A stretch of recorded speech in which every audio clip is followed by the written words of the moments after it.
রিক্সার সাথে পড়ছেন? ওর কথা শোনার দরকার নাই, রিক্সা ভাঙবো। তোমাকে পুতের বয়ে পরিশ্রম করে শেখাইতে চাইতেছে। বৌমা তুমি মনে কষ্ট নিও না, তুমি রিক্সা চালাইবা, এটা আমি তোমার অর্ডার দিছি।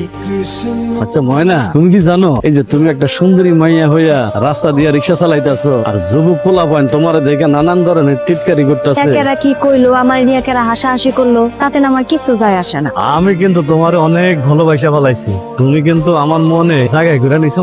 আপনি আমার রিক্সাটা ভাঙার হাত থেকে বাঁচাইছেন, কিন্তু এগুলো যে এটা না যে আপনি আমার সরলতার সুযোগ নিবেন।